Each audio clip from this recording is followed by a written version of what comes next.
창세기 9장 8절부터 17절까지 한 절씩 읽겠습니다. 하나님이 노아와 그와 함께 한 아들들에게 말씀하여 이르시되 너희와 함께 한 모든 생물 곧 너희와 함께 한 새와 가축과 땅의 모든 생물에게 세우리니 방주에서 나온 모든 것 곧 땅의 모든 짐승에게니라.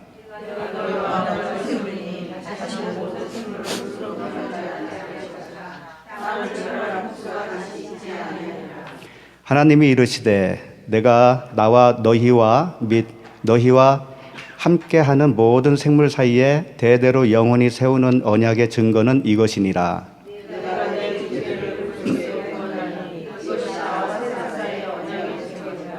내가 구름으로 땅을 덮을 때에 무지개가 구름 속에 나타나면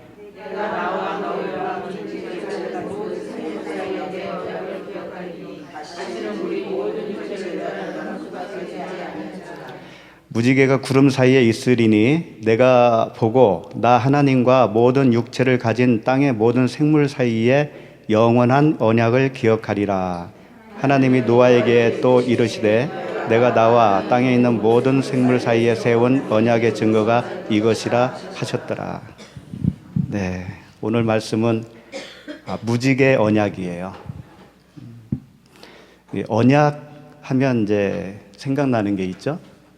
구약, 신약, 성경 말씀이잖아요. 예. 언약이에요, 이 말씀은.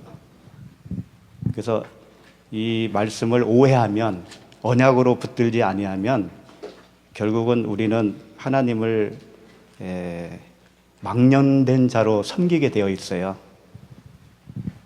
그게 좋아 보이지만 결코 그런 이야기가 아니죠. 그 언약은 이 계약 아닙니까? 계약이죠. 네. 이 세상 사는 모든 세상 살이도 사실은 이 계약에 의해서 살고 있어요, 우리가. 집을 살 때도 계약서 없이 안 사잖아요. 차를 살 때도 계약서를 쓰죠. 그게 언약이에요, 언약. 우리가 마트에 가서 물건을 사도 계약에 의해서 돈을 지불하는 겁니다. 물건 그냥 가지고 나면 안 되잖아요. 10,000원짜리를 사면 얼마를 줘야 되는 거예요? 10,000원을 줘야죠. 왜 그럴까요? 그게 계약이기 때문에 그래요. 계약서가 따로 있어서 그런 게 아니고. 그와 같이 이 사회 통념상 움직이는 어떤 계약이 있잖아요. 그 언약이에요. 약속이에요. 우리도 예배 시간을 몇 시 합니다라고 정했잖아요. 이게 쌍방이 다 계약입니다, 우리가. 그 언약을 어기면 어떻게 돼요? 언약이 깨지죠. 예. 깨지면 어떻게 되는 거예요? 좀 늦어도 괜찮지 뭐. 예. 근데 우리 인간의 어떤 그런 계약이라든가 이런 것은 깨질 수가 있어요. 깨져요, 또. 그런데 하나님의 언약은 절대 깨질 수가 없다라는 거예요.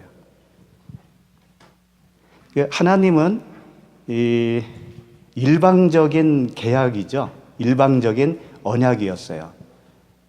우리가 구원해 주세요라고 하기 전에 우리가 아직 죄인 되었을 때 그분이 일방적으로 오시는 거예요. 일방적으로 언약을 세우신 거예요. 그게 없었다면 어떻게 될까요? 하나님의 그 은혜로운 언약이 없었다면 이 자리에 여기 있을 수가 없을 거예요, 우리도. 그래서 감사한 거죠. 그 언약이라고 하는 말씀이 이제 그 베리트라고 해요, 베리트는 바라라고 하는 말씀에서 유래됐다고 그래요. 바라는 뭐냐면 창조라고 하는 바라 말고 같이 부르지만 또 다른 단어가 있어요. 이 바라는 자르다라고 하는 뜻을 가지고 있어요. 자르다. 그러니까 베리트라고 하는 언약이라는 말은 자르다라고 하는 뜻이 그 안에 들어가 있다라는 거예요.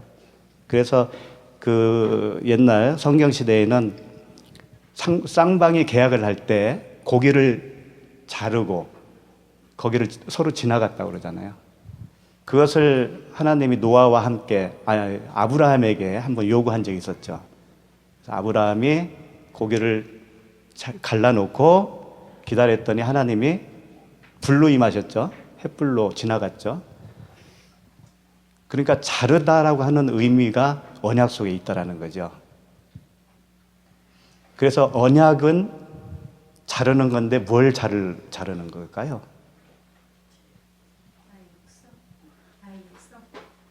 그렇죠. 예. 우리의 육신의 생각을 자르는 거죠. 마음의 할례를 하는 거예요. 그러니까 마음의 할례를 하겠다라고 하는 것이 언약에 담긴 의미가 될 수 있죠. 근데 우리가 스스로 할 수 있을까요, 그걸? 할 수 없으니까 자신이 해주겠다고 하는 게 또 언약의 내용이에요. 자신이. 하나님이 해주시겠다. 그래서 하나님이 육신을 입고 오셔서 우리가 할 일을 대신 해주신 거예요. 우리가 죽어야 할 그 육신의 마음, 육신의 생각을 그분이 대신 죽어주셔서 그 다음에는 뭘까요? 그렇게 죽으시고 생명으로 우리에게 들어오시는 거예요. 생명으로 우리에게 들어오시면 우리도 그 마음이 죽어요. 들어오셔야 죽는 거예요, 우리도. 그 전에는 못 죽어요, 우리가. 근데 거래를 우리가 이제 할 때 계약에 의해서 한다고 그랬잖아요. 그럼 반드시 그 거래에 어떤 지불 대가가 있어야 될 거 아니에요. 그렇죠. 마트에 가서 우유를 살면 우유에 상응하는 돈을 지불해야 되잖아요. 그러면 이 언약 속에는 거래라는 게 있어요. 하나님과 우리 사이에 거래가 있는 거예요, 거래가. 그럼 하나님은 우리에게 뭘 주고 싶은 거예요? 생명을 주시겠다고 하는 게 언약이겠죠. 그러면 생명을 받는 우리 쪽에서는 뭘 드려야 될까요? 뭘 줄 게 있어야 되는데.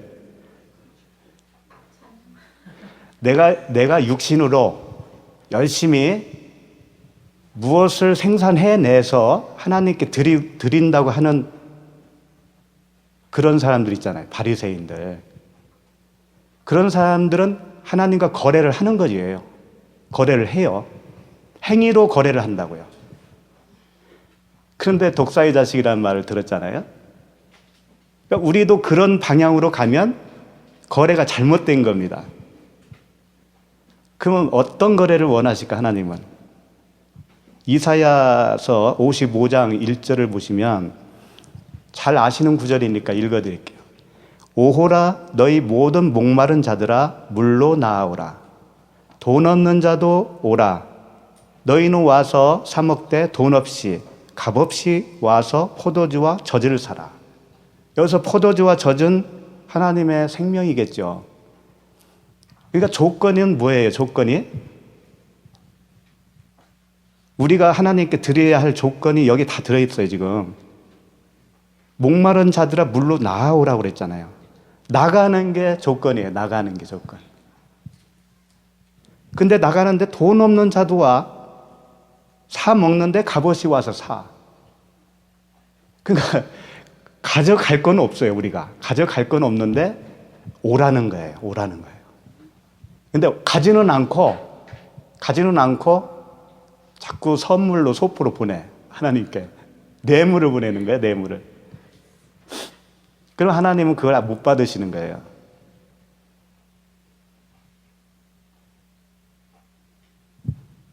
그래서 하나님께 나가야 됩니다, 진짜. 예. 나가는 방법은 뭘까요? 나가는 방법. 하나님께. 네? 믿음이요. 믿음. 언약을 굳게 잡고 나아가는 거. 네. 그래요. 예. 근데 믿음으로 나아간다는 말씀도 물론 틀린 말은 아니지만 원래 우리가 믿음은 없어요. 그래서 믿음 없는 것을 도와주세요. 차라리 그런 마음으로 나가는 거죠.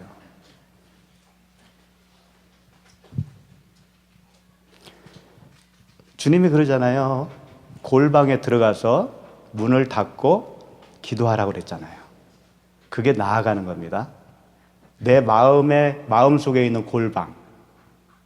다 각자가 있어요. 우리 마음 속에 골방이 있어요. 그 골방 속으로 나아가서 젖을 사라는 거예요. 포도주를 구하라는 거예요. 그래서 찾고 두드리고 뭐라고 그랬어요? 구하고 찾고 두드리라. 그러면 주시겠다고 그랬잖아요. 근데 이제 왜 그걸 안 하냐면, 나는 이미 받았는데요. 이런 생각을 하기 때문에 그래요. 그거 주시겠다고 하는 거 나 받았는데요. 내가 또 그걸 구해야 됩니까? 이런 마음이 우리에게 있거든요. 그런 분들은 이렇게 하시면 좋을 것 같아요. 성령을 받으셨으면 성령의 충만함을 주세요. 그렇게 하세요. 그러니까 항상 우리는 죽을 때까지 그분에게 나아가는 거예요. 값없이 나가는 거예요.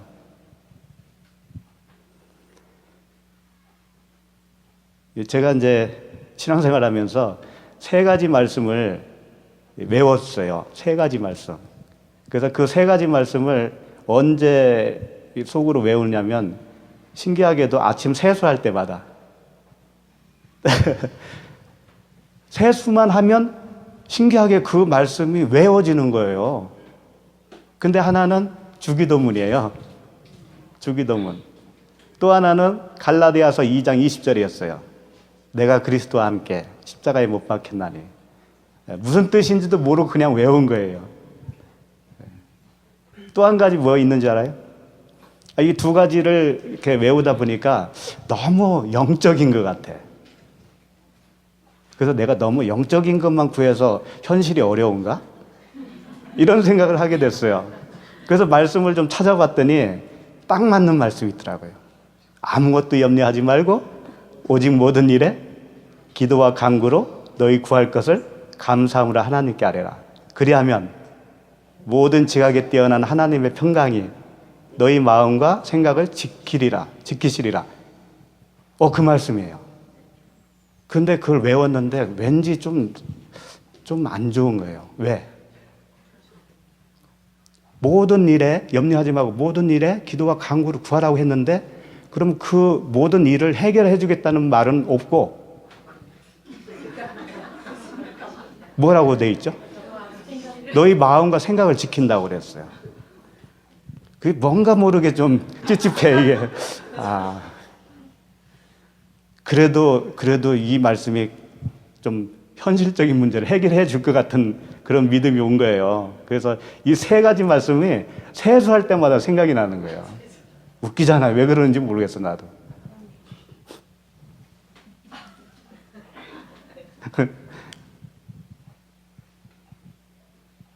근데 잘 생각해 보세요. 우리가 현실적으로 문제 없는 사람이 없잖아요. 근데 그 문제가 왜 주어지겠어요? 우리가 천국 백성이면 그 문제도 해결해 주면 좋잖아요. 편안하게 살면 좋잖아요. 근데 끊임없이 그런 일이 왜 생길까요?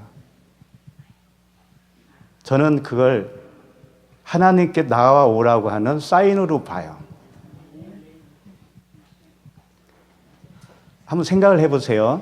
우리가 감기 들리면 감기가 빨리 낫기를 바랄 거 아니에요. 그렇게 낫는 것을 포기하는 사람이 있을까요? 빨리 나았으면 좋겠죠. 기도를 하든 안 하든 그 마음이 우리에게 있다니까요. 일단 경제적으로 어려우면 이 어려움에서 벗어나기를 바랄까요? 안 바랄까요? 그걸 하나님께 기도하든 안 하든 간에 내 마음에 있다니까요. 그 원함이 있다니까요. 근데 하나님께 아뢰지 않는 이유는 뭘까요?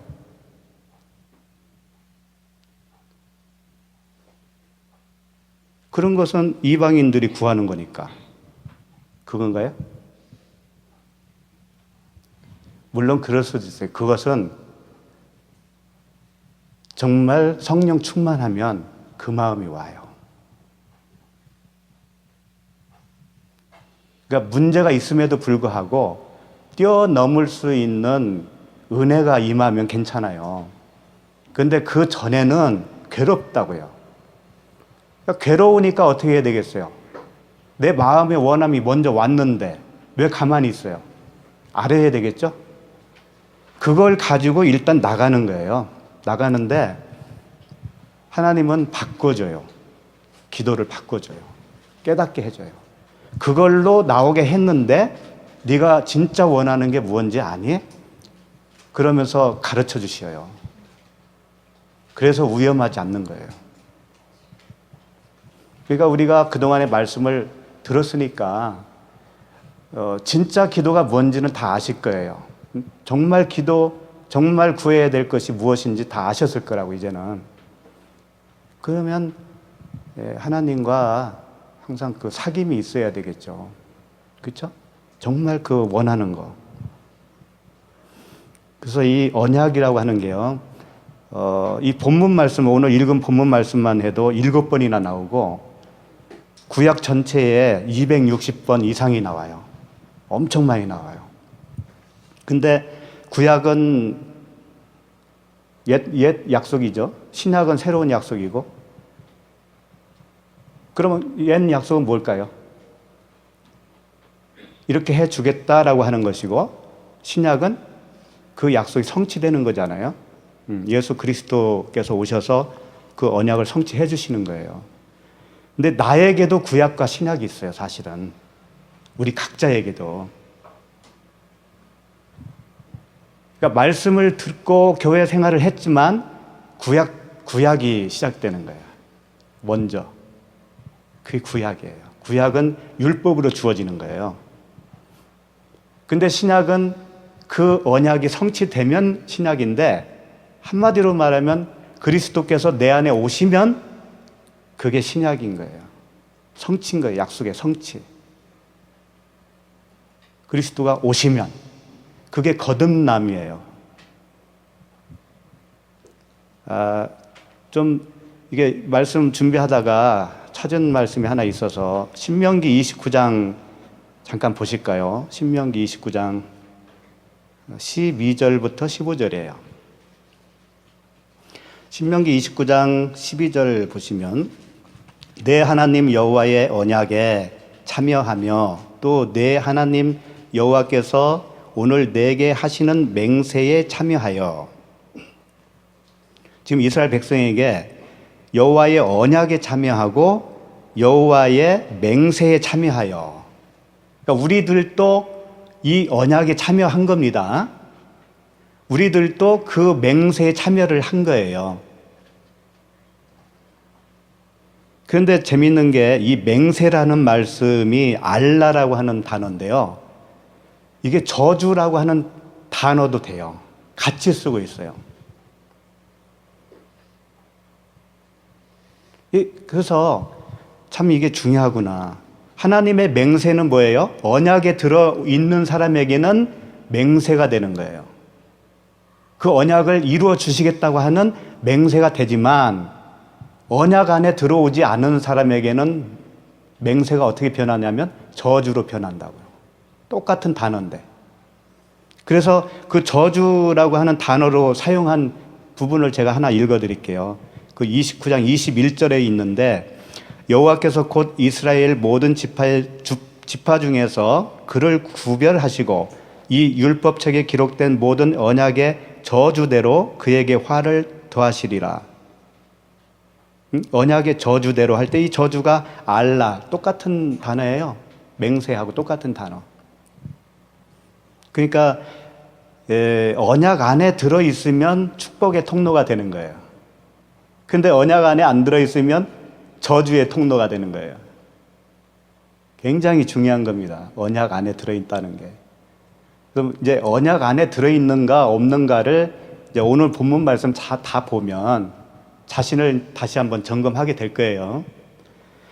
그 신명기 지금 보고 있는 29장 13절을 보시면 여호와께서 내게 말씀하신 대로 또 내 조상 아브라함과 이삭과 야곱에게 맹세하신 대로 오늘 너를 세워 자기 백성을 삼으시고 그는 친히 내 하나님이 되시려 함이니라.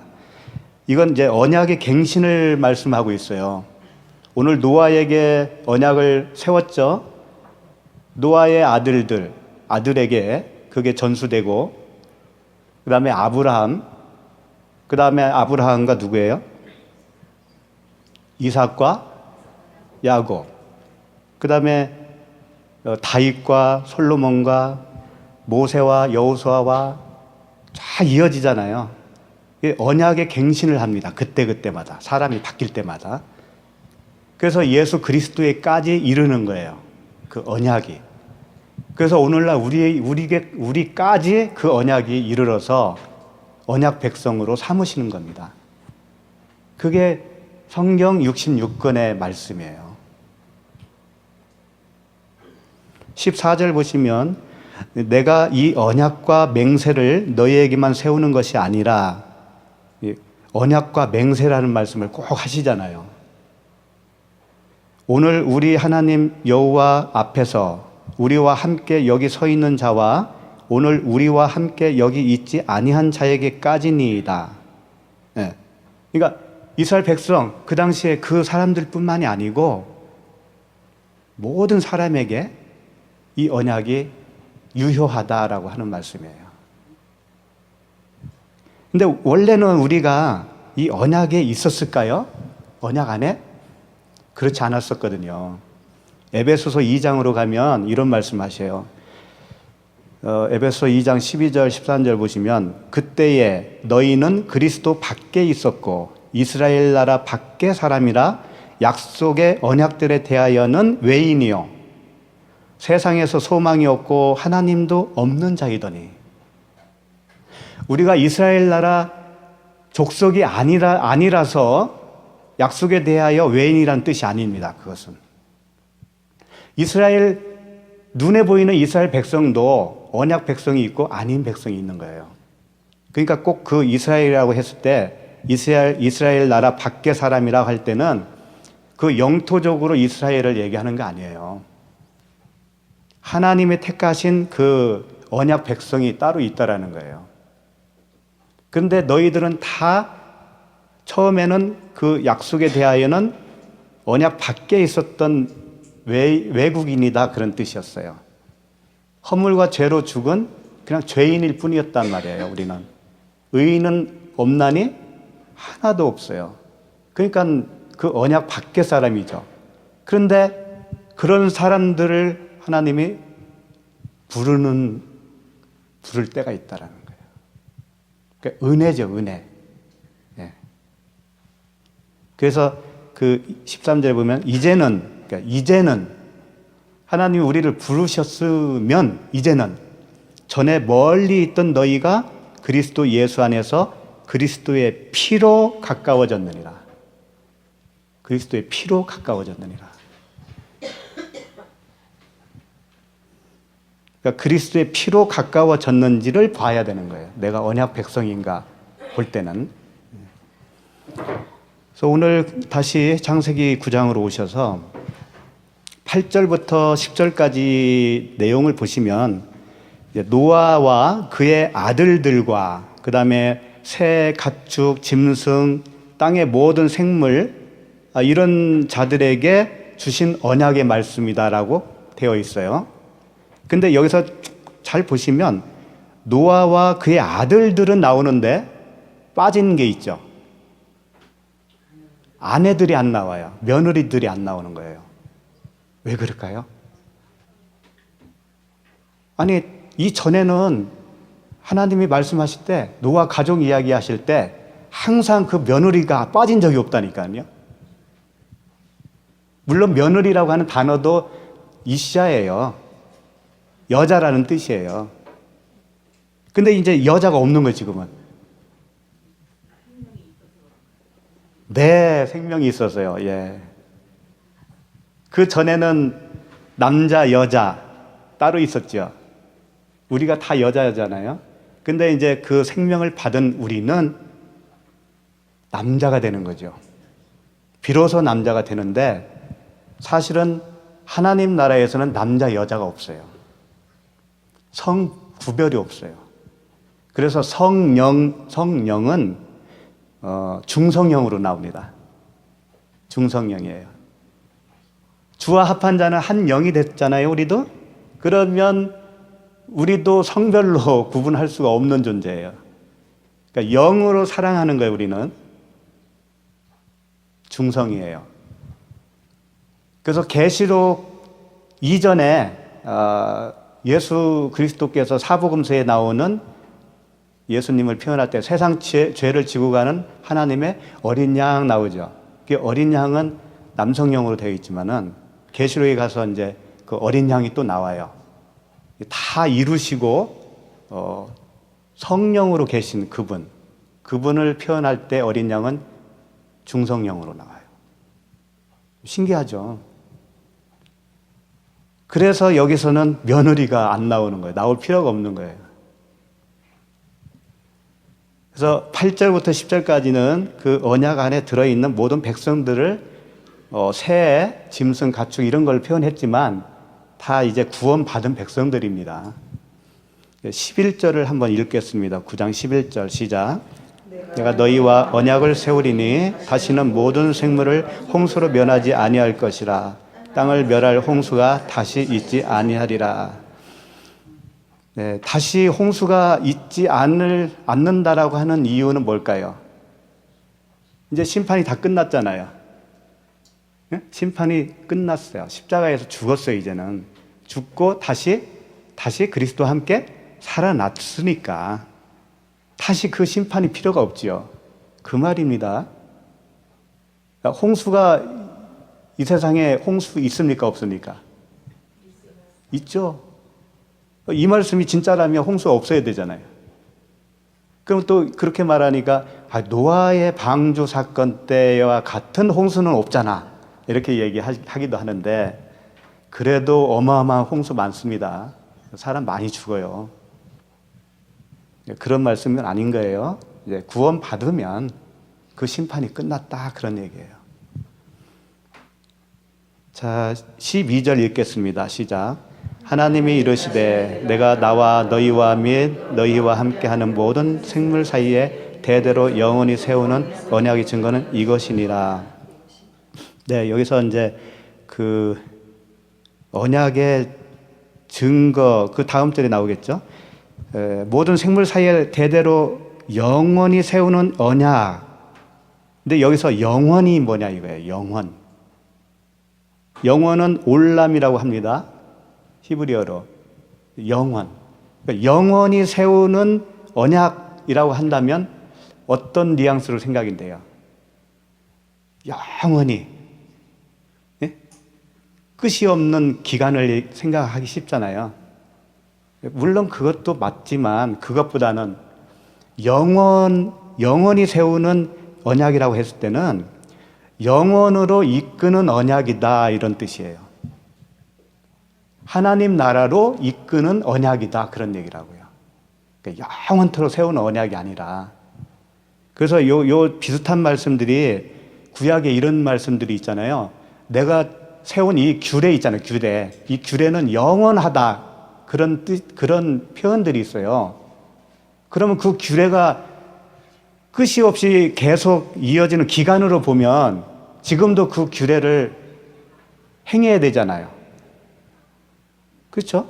그 절기를 다 지켜야 된다니까요. 지금도 영원하다고 그랬으니까. 그런 뜻이 아니고 기간적인 이야기가 아니고 그 영원이라고 하는 세계가 있는데 하나님 나라 천국이 있는데 그 천국으로 이끄는 언약이다 그런 뜻이라고요.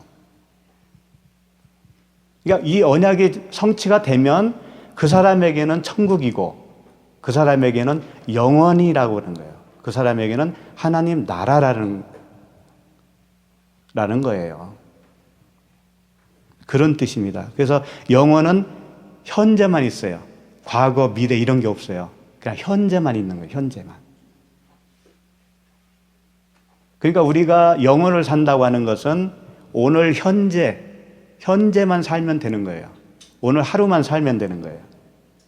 내일 일을 염려하지 말고 그렇다고 해서 내일 일에 대해서 계획도 세우지 말고 그냥 아무렇게나 살아라 그런 뜻은 아닙니다. 그런 뜻은 아니에요. 내일 일을 무슨 일이 일어날지 알아요? 전혀 알 수 없잖아요, 우리가.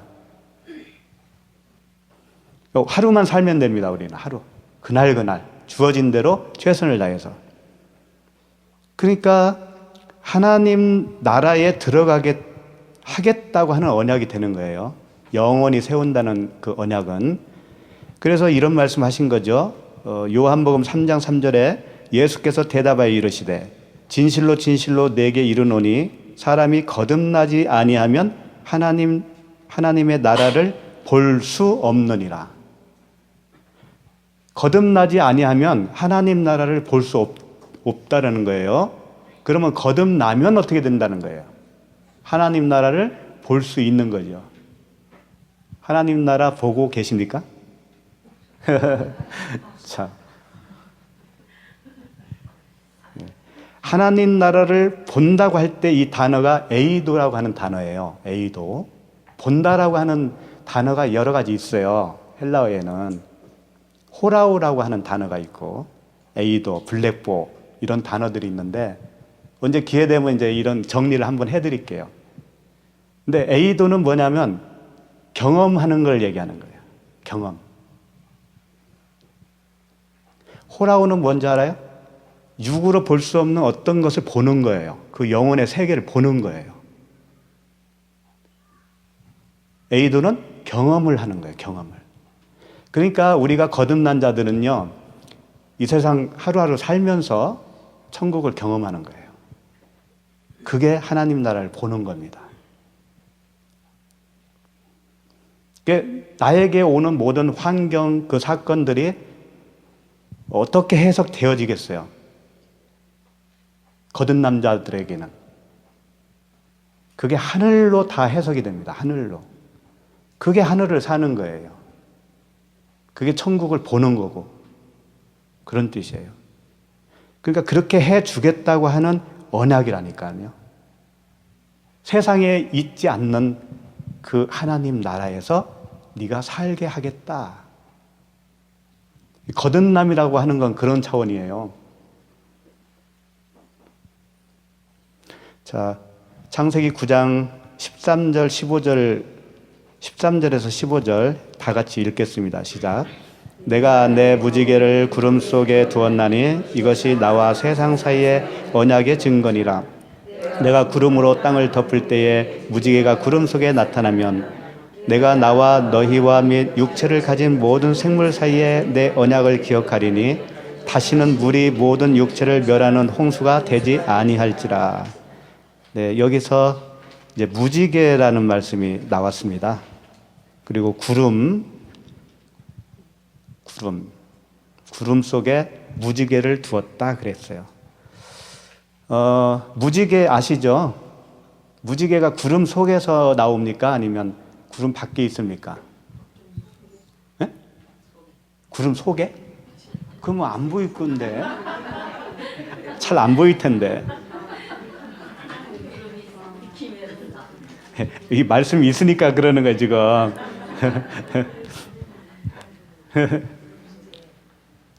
이 구름 속이라고 하는 것은 정확한 말씀이었다니까요. 이 구름이 아난이에요, 아난. 근데 배 아난 이렇게 되어 있어요. 배는 이 집 안에라는 뜻이거든요. 베이트, 집 안에. 구름 속에, 그 분명히 이렇게 맞는 표현이에요. 구름 속에 두었대요. 근데 무지개가 케세트라고 하는 단어예요. 케세트라고 하는 단어가 구약에 72번 나와요. 근데 이 9장에서 창세기 9장에서만 3번 무지개로 나옵니다. 그리고 나머지는 뭘로 나올까요? 활이라고 나와요. 활. 예. 예. 케세트는 활이에요. 활인데 여기 9장에서만 유독이 무지개로 표현을 한 겁니다. 활이 이렇게 타원형이잖아요. 네, 무지개가 그런 형태죠. 그러니까 무지개를 구름 속에 뒀다라고 하는 것은 구름도 그 구름이 아닐 거고, 구름 속에 뒀으면 보일 수가 없잖아요, 우리가. 실제 무지개는 언제 뜨냐면 맑은 날 안 뜹니다. 비 오고 맑은 날 떠요. 비 오고 바로 개했을 때, 그때는 이 물방울이 그 하늘에도 좀 있어요. 수증기가 많이 있어요. 그때 굴절되어 가지고 우리가 볼 수 있는 무지개가 뜨는 거예요. 구름 속에는 있을 수가 없어요. 네, 그러니까 무지개라고 표현은 했지만 사실은 활이에요. 활이 맞아요. 그러니까 활이 언약의 증표다, 그런 얘기예요. 지금 하나님이 뭔가 말씀하시고 싶은 거예요. 그 언약이 뭔가를. 활을 한번 생각해 봅시다. 활을 가진 자는 화살이 있을까요, 없을까요? 화살도 있겠죠. 총을 가지면 총알도 있겠죠. 활이 이 타원형이 이렇게 되어 있으면 하늘로 향하고 있겠죠. 그리고 거기에 화살이 있다면 화살이 어디로 향하겠어요? 하늘로 향하겠죠. 그 다음에 활시가 있을 거예요. 시. 이 시를 땅에 있잖아. 시는 땅. 활시는. 예. 그러면 활시를 당기면 어떻게 되는 거예요? 누가 죽는 거예요? 하늘이 죽잖아요. 하나님이 죽는 거잖아요. 네. 그게 언약이에요. 하나님이 죽겠다고 하는 게 언약이라고요. 그 언약을 하나님이 이행하셨잖아요. 본인이 와서 죽으셨잖아요. 그 화살은 군병이 창으로 찌르셨어요. 하나님을. 그렇잖아요. 네. 그렇게 해서 우리가 구원받는다니까요. 근데 활시를 누가 가지고 있는지 알아요? 땅에 있잖아요. 땅. 우리가 땅인지. 내가 가지고 있다니까, 활시를. 그러니까 활시를 내가 지금 당기고 있는 상태인 거예요. 거듭나기 이전까지. 당기고 있다가 그걸 탁 놓는 순간에 예수님이 죽으시는 거예요. 내 안에서. 그때가 언제일까요? 내가 그 활시를 당기고 있었는데 나도 모르게 놀 때가 언제일까요? 그게 거듭날 때예요. 내가 나로 인해서 그분이 죽으셨구나. 그걸 깨닫는 거예요. 근데 그분이 죽으심은 나의 모습으로 오셨기 때문에 나의 죽음이었다라는 거예요. 그 자체가. 그 모든 사실을 시인할 때 마음으로 믿어 의에 이르고 입으로 시인해서 구원에 이른다. 시인하다. 이 호몰로게요. 함께 생각하는 거예요. 함께 보는 거예요. 그걸 하나님과 우리가 함께 보는 거예요. 시인한다는 게 뭐 그냥 입술로 입 바른 소리로 그렇게 하라는 얘기가 아니고, 그 상태에 있을 때 그 시를 내가 가지고 있다가 탁 놓은 거예요. 하나님이 죽으신 거죠. 시편 11장 2절에 보시면 이런 말씀이 있어요. 악인이 활을 당기고 화살을 시에 먹이며. 악인이 누굴까요? 우리들 아니었습니까? 우리들이 지금 어떻게 하고 있다는 거예요? 활을 당기고 화살을 시에 먹이며. 마음이 바른 자를 어두운 데서 쏘려 하는도다. 마음이 바른 자는 누구겠어요? 예수 그리스도시죠. 그분을 쏘려고 우리가 어두운 데서 웅크리고 있는 거예요. 기회만 보고 있는 거예요. 내가 악인이라고 하는 것이 발각될 때 놀래서 그 활시를 당긴 것을 탁 놓는다니까요.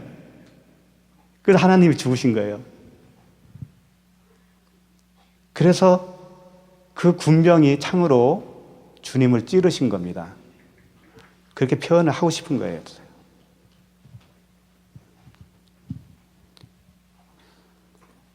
그게 언약이에요. 그게 언약의 표. 우리 가슴에 그 언약의 표가 있어야 돼. 그래서 바울은 이렇게 표현을 하고 있잖아요. 내가 예수 그리스도의 흔적을 가졌노라. 예수 그리스도의 흔적, 내 마음에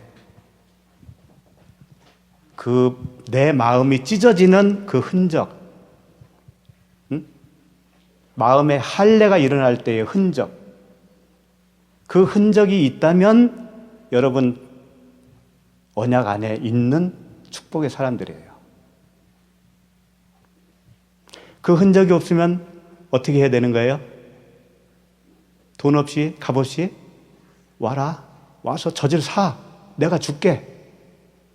하나님은 그렇게 약속하셨다니까요. 자꾸 구하고 두드려. 사람 찾아가지 마. 사람 찾아가지 말고 네가 스스로 해. 하나님 앞에서 가. 하나님 앞에 나가봐 한번. 그런 말씀이죠. 그래서 이제 여기 보면 구름이라고 되어 있습니다. 그 구름 속에 무지개를 두었다고 그랬어요. 그러면 구름은 뭐겠어요? 구름은 우리가 이제 출애굽기에 그 말씀이 많이 나와요. 모세가 시내산에 갈 때도 구름이 덮였고, 성막을 지었는데 성막 들어가려고 하니까 구름이 충만해서 못 들어갔잖아요. 그 구름이 뭘까? 출애굽기 40장 34절 보니까 구름이 회막에 덮이고 여호와의 영광이 성막에 충만하매 모세가 회막에 들어갈 수 없었으니 이는 구름이 회막 위에 덮이고 여호와의 영광이 성막에 충만함이었더라. 그러니까 이 구름은 하나님의 임재를 설명하고 있어요. 하나님의 임재. 그래서 그 하나님의 임재가 어디에 임하냐면 성막에 임했어요. 오늘날 우리로 말하면 우리가 하나님의 성전이잖아요. 그러니까 하나님의 그 임재가 우리 안에 임하는 겁니다. 맞겠죠? 그 임재가 없으면 내가 성전인 거예요, 성전 아닌 거예요? 성전이 못된 거죠. 네. 그리고 이스라엘 광야 40년 동안 낮에는 구름 기둥으로, 밤에는 불 기둥으로 이렇게 인도하셨잖아요. 40년을. 그때 그 불 기둥과 구름 기둥은 곧 하나님 식간이에요. 하나님의 현현, 하나님의 어떤 임재. 그러니까 오늘날로 말하면 그 하나님의 구름은 말씀이라고 볼 수가 있어요. 말씀. 그 유명한 변화산 사건 아시죠? 네, 그 부분을 한번 읽어드릴게요. 마태복음 17장 5절이에요. 말할 때에 호련히 빛난 구름이 그들을 덮으며 구름 속에서 소리가 나서 이르시되 이는 내 사랑하는 아들이요 내 기뻐하는 자니 너희는 그의 말을 들으라 하시는지라. 예수님이 호련히 변했어요. 변화산. 그때 구름이 그들을 덮었어요. 그 제자들을. 구름을 덮고 거기서 음성이 들린 거예요. 그렇죠? 예. 이는 내 사랑하는 아들이요 내 기뻐하는 자니 너희는 그의 말을 들으라. 그 예수 그리스도가 곧 말씀이고 그 말씀을 너희가 들어야 사는 거야 라는 거였죠. 그러니까 이 구름은 하나님의 말씀이라는 거예요. 마가복음 13장 26절 보시면 그때에 인자가 구름을 타고 큰 권능과 영광으로 오는 것을 사람들이 보리라. 인자가 구름을 타고, 인자는 누구겠어요? 예수 그리스도 성령을 말하는 겁니다. 성령. 그 성령이 구름을 타고 오신다는 거예요. 그럼 이 구름은 뭘까요? 말씀이에요. 우리에게 주어진 이 66권의 말씀이라고요. 이 말씀을 우리가 상고하고 부지런히 살펴 연구할 때 성령이 이 말씀을 타고 나에게 오시겠다라고 하는 약속이란 말이에요. 근데 무슨 배짱으로 말씀 안 읽고 성령을 달라고 하는 거예요?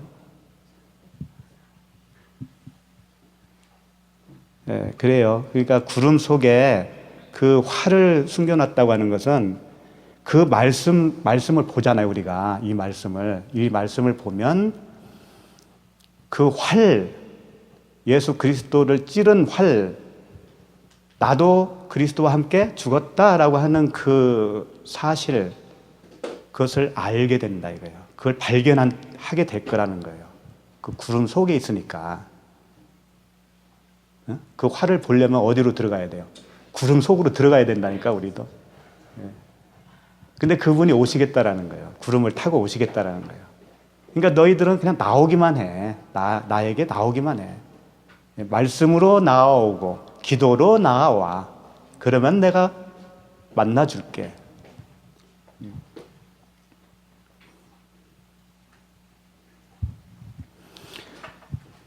우리가 성찬식을 많이 했잖아요. 성찬식. 떡과 포도주. 그 의미가 뭡니까? 성찬식의 의미. 성찬식을 하면 구원 받나요? 아니면 식을 안 하면 구원을 못 받나요? 어떻게 돼요? 우리도 지금 한 번도 한 적이 없는데.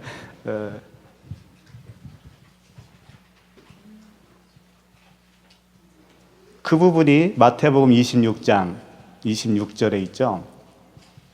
그들이 먹을 때에 예수께서 떡을 가지사 축복하시고 떼어 제자들에게 주시며 이르시되 받아서 먹으라.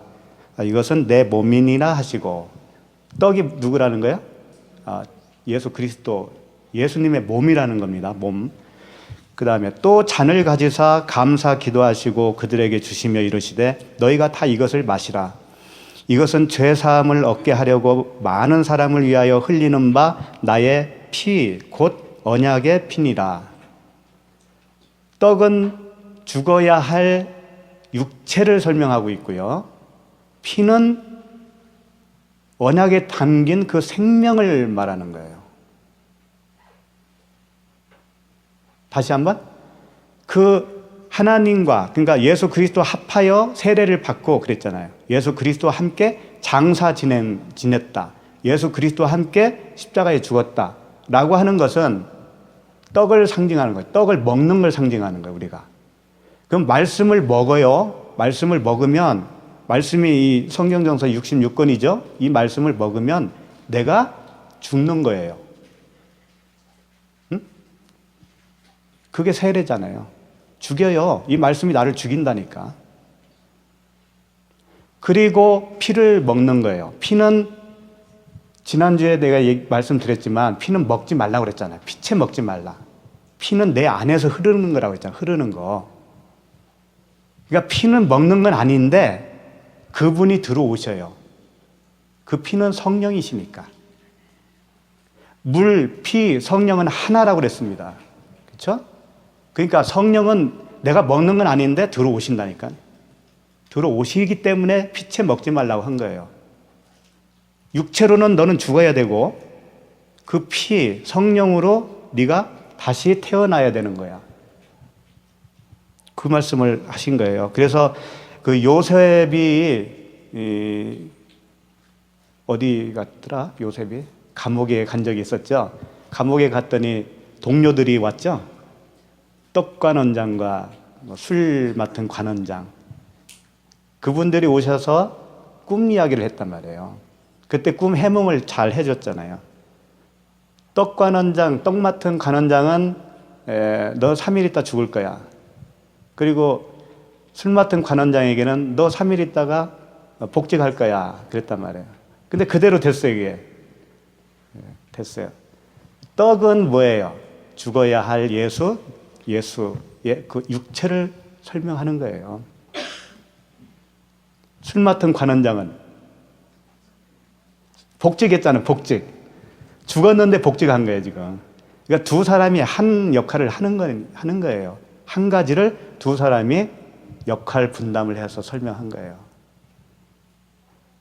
복직은 뭐예요? 한번 죽었다 다시 간 거니까. 예수님이 죽으시고 영으로 올라가셨잖아요.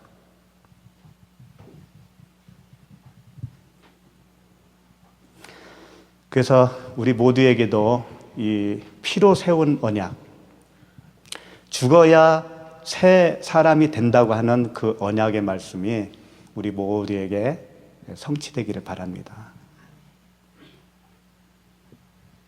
그래서 우리 마음에 그 흔적이 있어야 돼요. 마음이 찢어진 흔적, 그래서 하나님 나라에 충만하게 우리가 들어가면 그 전에 세상 낙 있잖아요. 그런 것들이 다 생각도 안 나요. 그 즐기고자 하는 생각 자체가 안 난다니까요. 그게 죽음이에요. 그 십자가에 죽었기 때문에 그런 거예요. 그리고 자기 자랑도 잘 안 해요. 그리고 옛날 내 입에서 나왔던 언어들이 점점 사라지는 거예요. 비진리의 언어들이 이 진리의 언어로 바뀌어진다니까요. 그게 천국의 삶입니다.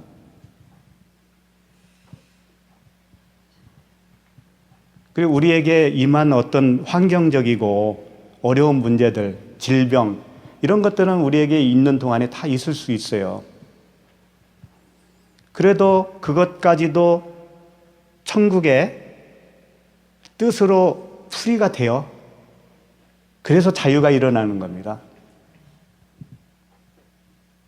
그럼 그걸 보조제로 우리를 줬다면 내가 그걸 깨달아 알잖아요. 알고 그것으로 인해서 감사가 나오잖아요. 그럼 그 문제도 스스로 없어져요 또.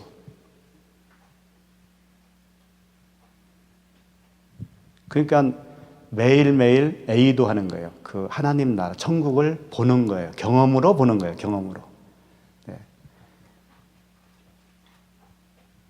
그렇게 주와 함께 날마다 하루하루 딱 하루씩만 삽시다 우리. 네. 네. 천국의 삶을 다 누리기를 바랍니다. 기도하겠습니다. 하나님 아버지, 본래 우리가 그리스도 밖에 있었고 이스라엘 나라 밖의 사람들이었고 약속의 언약들에 대하여는 외국인이라고 말씀하셨습니다. 세상에서 소망이 없고 하나님도 없는 자였습니다. 그러나 긍휼이 풍성하신 아버지의 은혜로 말미암아 이제는 전에 멀리 있던 우리가 그리스도 예수 안에서 그리스도의 피로 주와 하나 되게 하심을 인하여 감사를 드립니다. 말씀 안에 세워놓으신 그 언약의 증표, 십자가의 무지개, 그 십자가의 언약을 볼 때에 구원을 베푸시는 아버지의 사랑에 감사를 드립니다. 이제 우리 모두가 아버지의 그 사랑에 감전되어서 세상의 즐거움도 잊어버리게 하시고 우리의 입에서 허탄한 말도 사라지게 하시고 자기 자랑도 멈추게 하시고 오직 그리스도의 사랑만 나오는 주의 백성들 되게 하여 주시옵소서. 주 예수 그리스도 이름으로 기도드리옵나이다. 아멘.